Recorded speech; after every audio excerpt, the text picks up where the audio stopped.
Thank you, Mr. Chairman. I want to just start by saying that I understand Medicaid is a state-federal partnership. For the last 24 years, I've worked in state government in funding nursing homes and hospitals and providing for care in our state.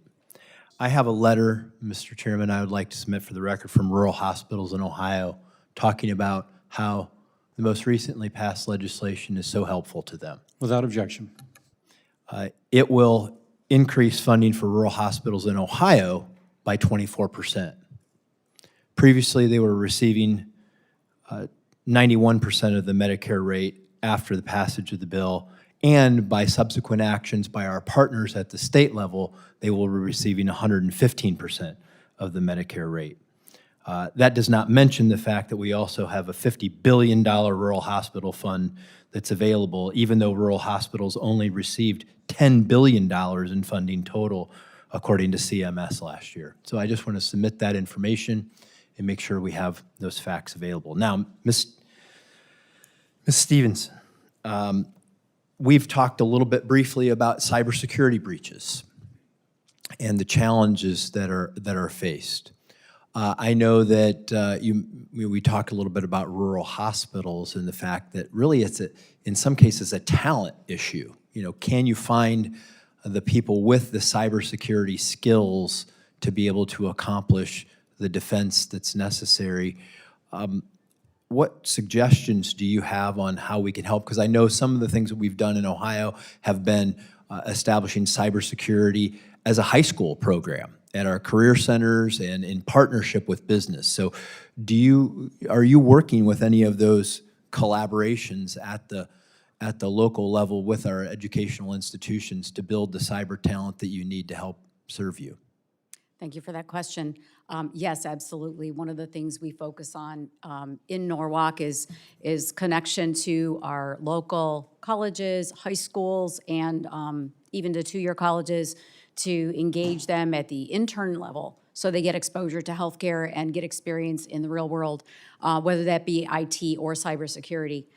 We very much agree with that approach and want to take a thought back to when Meaningful Use came out years ago, and we put out there grants and programs to provide more education on meaningful use in informatics back then, and is that an opportunity for us to try that again with cybersecurity, given the new focus going forward, to encourage young people to go into that path? But yes, we absolutely are partnering with every education opportunity that we can.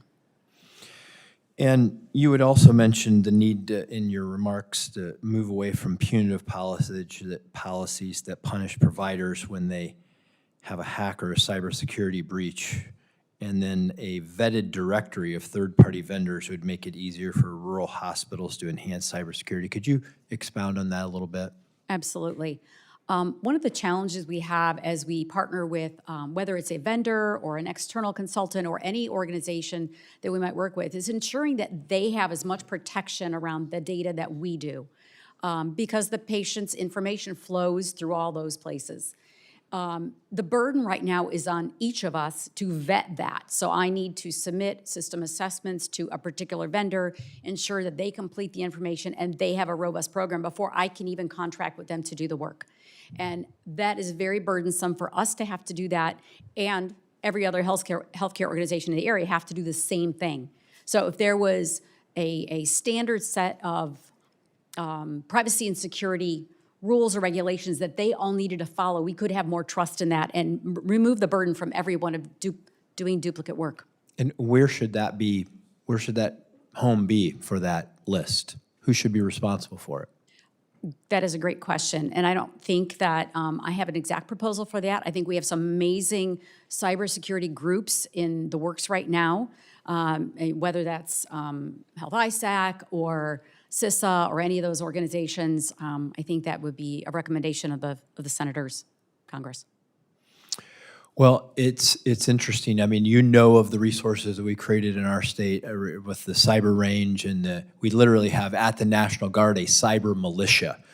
We think of militia as people carrying weapons. Well, this is a group of of cyber militia that's literally trained to help respond in times of crisis, I think it's probably underreported, underutilized, but those are kind of resources that I think we can all help and create. Thank you, Mr. Absolutely. Chairman.